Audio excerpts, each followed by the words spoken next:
Assalamualaikum warahmatullahi wabarakatuh. Kami dari kelompok 5 akan mempresentasikan tentang pendulum elektromagnetik yang telah kami buat. Yang pertama adalah perkenalan. Perkenalkan, nama saya Salsabila Syakib Alatas, NIM 164203332.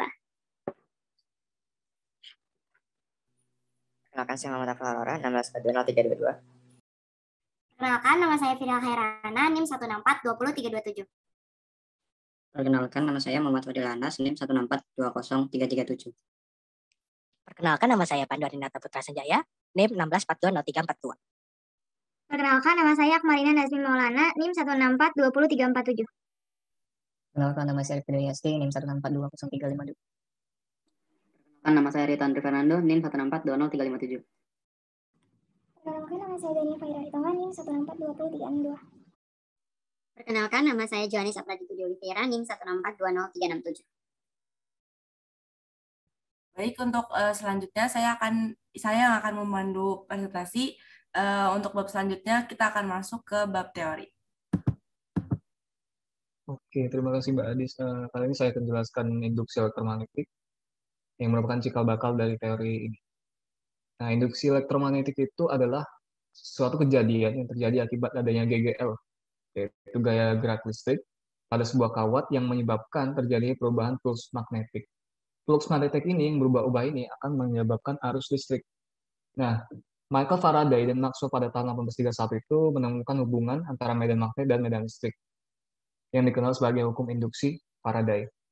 Lalu, dalam fisika klasik atau fisika lainnya, terdapat hukum magnetisme Gauss yang merupakan salah satu dari 4 persamaan Maxwell. Hukum magnetisme Gauss ini dibentuk dalam dua persamaan, yaitu diferensial dan integral.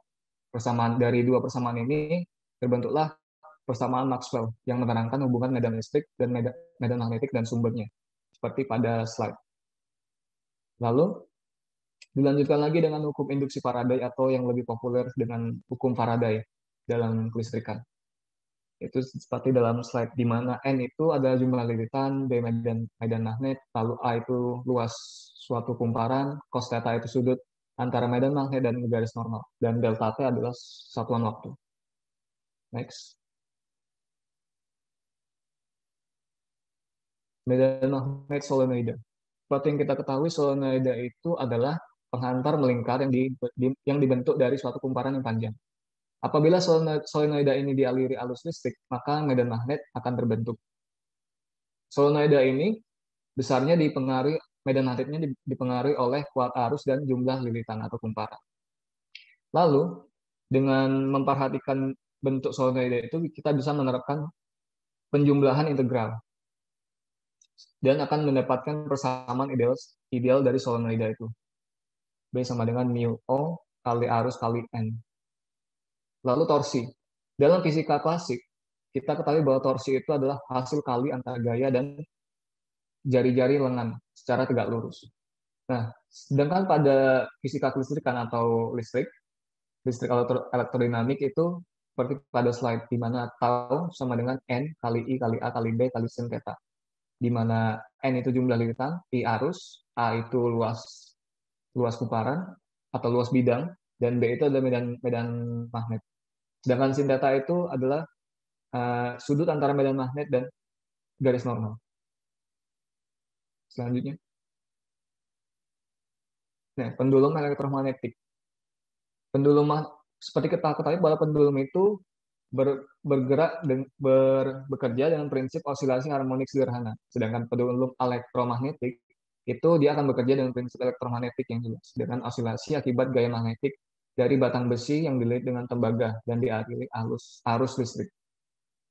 Dalam laporan ini, dalam pengerjaan proyek ini, kita menyepakati perumusan periode pendulum, yaitu periode pendulum pada sudut simpangan yang normal, atau tidak kecil tidak besar, lalu periode pendulum pada sudut simpangan yang besar.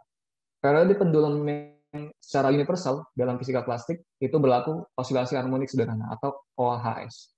Lalu pada sudut simpangan yang besar tidak berlaku OHS. Namun digunakan rumus periode yang lain, yaitu dengan rumus Dirac-Taylor ketiga, seperti pada slide. Sekian, saya kembalikan ke moderator.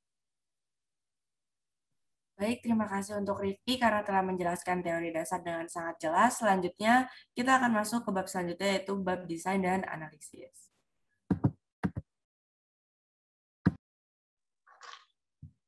Baik, di sini saya akan menjelaskan tentang alat dan bahan yang digunakan untuk membuat alat elektromagnetik pendulum.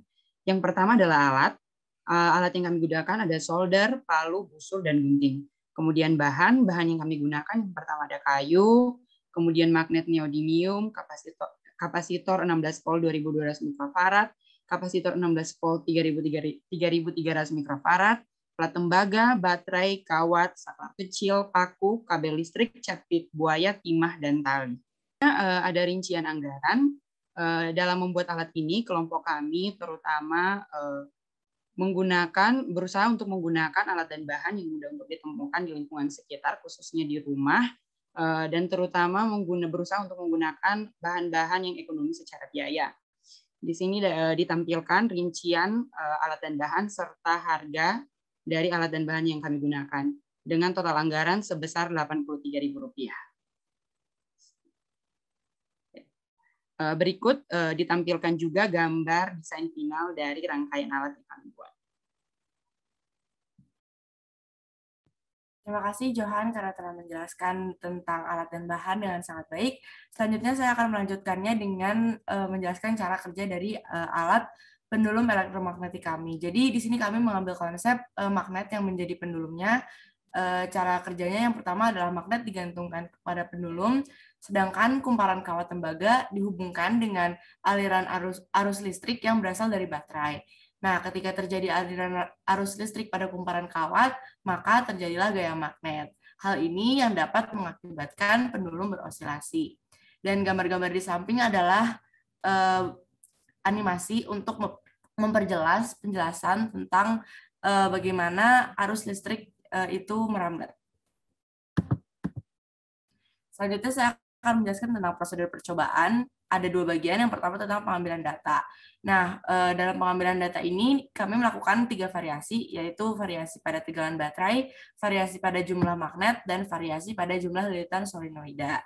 Nah, untuk nilai tegangan yang kami gunakan adalah 6 volt, 9, dan 12 volt. Lalu untuk jumlah lilitan ada 75, 100, dan 150 lilitan. Dan untuk jumlah magnet yang diambil adalah 2, 3, dan 4 buah magnet. Seluruh data ini kami ambil sebanyak 3 kali untuk tiap variasi dengan variabel tetapnya masing-masing, yaitu 150 lilitan, 4 magnet, dan tegangan 6 volt. Nah, kenapa diambil 3 kali? Karena kami ingin mendapat data yang akurat. Lalu untuk sudut simpangan pendulum serta waktu kami ambil setelah mencapai 10 kali osilasi. Lalu bagian yang kedua adalah tentang mengukur sudut simpangan terjauh pendulum. Cara kami dalam mengukur sudut terjauh simpangan pendulum adalah menggunakan busur derajat untuk mengetahui sudut simpangan terjauhnya. Pada saat dilakukan percobaan, pendulum disimpangkan, lalu kemudian kami merekam videonya. Setelah itu, kami memainkan ulang videonya, dan dari situ kami bisa melihat simpangan terjauhnya dan juga data-data lain yang diperlukan. Dan berikut adalah video dari percobaan demo alat yang kami buat. Perkenalkan, nama saya Fidal Hairana, NIM 164-20327.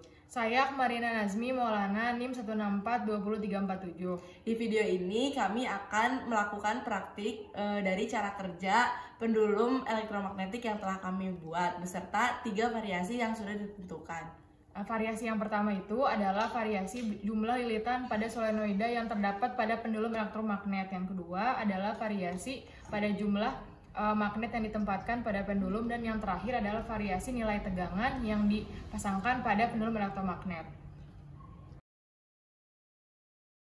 Untuk variasi yang pertama, kami memvariasikan tegangan baterai. Kami menggunakan variasi 6, 9, dan 12 volt. Untuk variabel tetap yang kami gunakan adalah magnet yang berjumlah 4 buah dan 150 lilitan.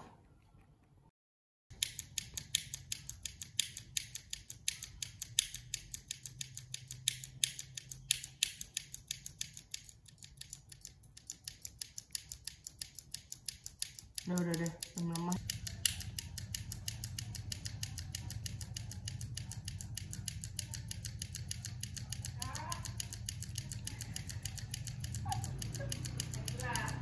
Udah.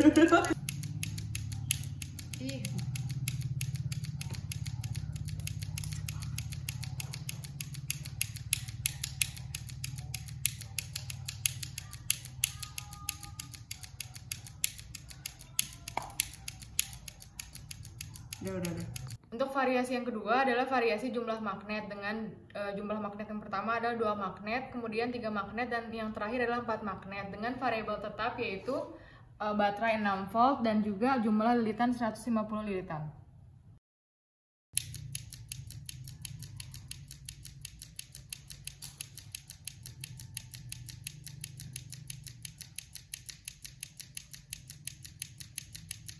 Sama aja ngelewatin itu.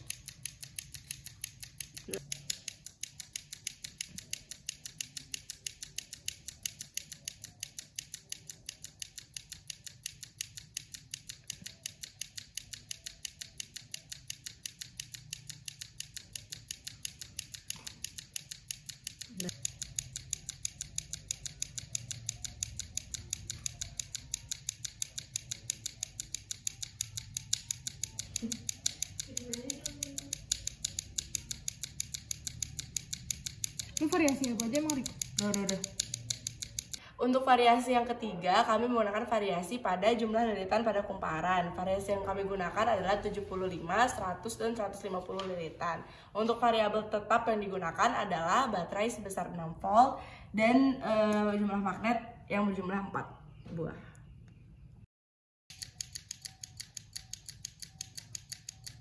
Jauh tadi.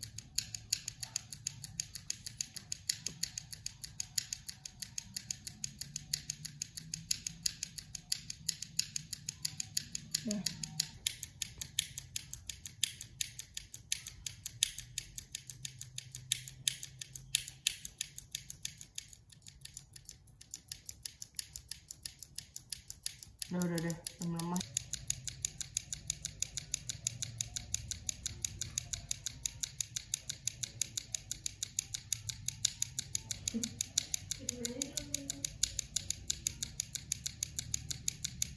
Ini variasi apa aja emang, Riko? Udah.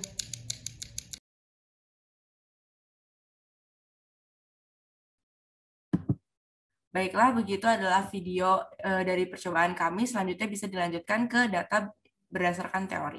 Baik, saya lanjutkan dengan data berdasarkan teori.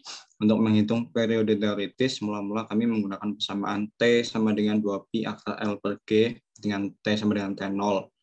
Dengan L merupakan panjang tali, yaitu 17 cm, dan G percepatan gravitasi yang kami asumsikan 9,81 meter per sekon kuadrat.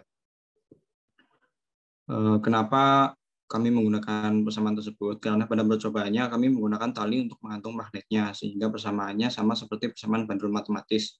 Kemudian setelah diperoleh T0 seperti yang ada pada layar, kemudian dilanjutkan dengan memasukkan T0 tersebut pada persamaan data Taylor, karena sudut yang dihasilkan relatif besar. Data yang diperoleh seperti tabel pada layar di sebelah kanan. Kemudian saya akan menjelaskan data yang diperoleh dari hasil percobaan yang dilakukan. Yang pertama itu pada variasi jumlah lilitan dengan variabel tetapnya yaitu 6 volt dan jumlah magnet yaitu 4 buah. Nah, pada jumlah lilitan yang pertama yaitu 75 lilitan pada solenoida dihasilkan sudut simpangan maksimal. Yang pertama ini 17 derajat, kemudian 19 derajat, dan yang terakhir itu pada percobaan ketiga 20 derajat. Dihasilkan sudut simpangan rata-rata dengan menjumlahkan ketiganya lalu dibagi 3 yaitu 18,67 derajat. Nah, kemudian waktu osilasi. Waktu osilasi ini seperti yang dijelaskan pada slide sebelumnya bahwa diambil dari 10 kali osilasi. Didapatkan 10 kali osilasi itu 6,6 second, yang kedua 6,2 second, dan yang ketiga 6,5 second. Kemudian dari waktu osilasi ini dihasilkan periodenya yaitu yang pertama 0,666 second, yang kedua 0,62 second, dan yang ketiga itu 0,65 second. Dihasilkan juga periode rata-rata dengan menjumlahkan ketiganya lalu dibagi 3 yaitu 0,6433 second. Nah, kemudian frekuensi. Frekuensi ini didapatkan dari 1 per periode, atau frekuensi ini merupakan perbandingan terbaliknya dari periode, yaitu dihasilkan 1,515 yang pertama, yang kedua 1,61 Hz, yang ketiga 1,53 Hz. Nah, dihasilkan frekuensi rata-ratanya yaitu dengan menjumlahkan ketiganya lalu dibagi 3, yaitu 1,55. Untuk variasi jumlah lilitan 100 lilitan dan 150 lilitan dilakukan cara yang sama. Dari variasi jumlah lilitan disimpangan, jumlah lilitan yang periode rata-rata, dan jumlah lilitan dengan frekuensi. Bisa dilihat dari grafik regresi tersebut bahwa jumlah lilitan dan disimpangan memiliki korelasi satu, yaitu saling berhubungan, dan sama juga dengan jumlah lilitan yang periode rata-rata. Dan karena periode rata-rata berbanding terbalik dengan frekuensi, maka jumlah lilitan dan frekuensi pun akan berkorelasi negatif 1. Bisa dilihat persamaan regresi dan R-square-nya. Berikut adalah analisis data dari variasi jumlah lilitan.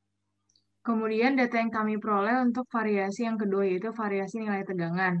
Dengan variabel tetapnya yaitu jumlah lilitan 150 lilitan dan jumlah magnetnya yaitu 4 buah magnet. Untuk tegangan yang pertama yaitu sebesar 6 volt, dihasilkan sudut simpangan maksimalnya yang pertama 55 derajat, yang kedua 53 derajat, dan yang ketiga 52 derajat. Nah, sudut simpangan rata-ratanya kemudian adalah 53,33 derajat. Kemudian waktu osilasi sama seperti variasi yang sebelumnya, yaitu dengan 10 kali osilasi itu didapatkan 9,2 second yang pertama, yang kedua 9,7 second, dan yang terakhir adalah 9,4 second. Kemudian dihasilkan periode dari waktu osilasinya adalah 0,92 second untuk percobaan pertama, 0,97 second untuk percobaan kedua, dan untuk yang ketiga adalah 0,94 second. Kemudian dihasilkan periode rata-rata dengan menjumlahkan ketiganya lalu dibagi 3, yaitu 0,94,33. Kemudian frekuensi merupakan perbandingan terbalik dari periode atau dapat dirumuskan dengan 1 per T, sehingga dihasilkan untuk frekuensi yang pertama 1,086 Hz, yang kedua 1,03 Hz, yang ketiga 1,06 Hz. Nah, kemudian dihasilkan frekuensi rata-ratanya dengan menjumlahkan ketiganya lalu dibagi 3, yaitu 1,06 Hz. Untuk variasi nilai tegangan yang lainnya yaitu pada 9 volt dan juga pada 12 volt dilakukan hal yang sama dengan tegangan 6 volt. Nah, di sini tertera yaitu persamaan regresi atau persamaan linier dari pengaruh nilai tegangan terhadap sudut simpangan rata-rata, periode rata-rata, dan frekuensi rata-rata. Terlihat di sini bahwa terhadap sudut simpangan rata-rata dan periode rata-rata pengaruh nilai tegangan itu berbanding lurus. Tapi terhadap frekuensi rata-rata pengaruh nilai tegangan itu terbanding terbalik. Seperti variasi tegangan pada kumparan akan memperbesar medan magnet yang dihasilkan. Terlihat dari tabel dan grafik sebelumnya bahwa nilainya itu berbanding lurus. Nah, kedua hal tersebut sesuai dengan persamaan besar magnet pada solenoida. Nah, tegangan berperan secara tidak langsung dalam rumus medan magnet tersebut gitu. Kita mengetahui bahwa hubungan tegangan terhadap arus adalah tegangan sama dengan arus dikali hambatan. Ketika tegangan sumber dinaikkan, arus listrik akan turut meningkat sesuai dengan rumus tersebut. Dari rumus medan magnet pada solenoida, besar medan magnet otomatis meningkat.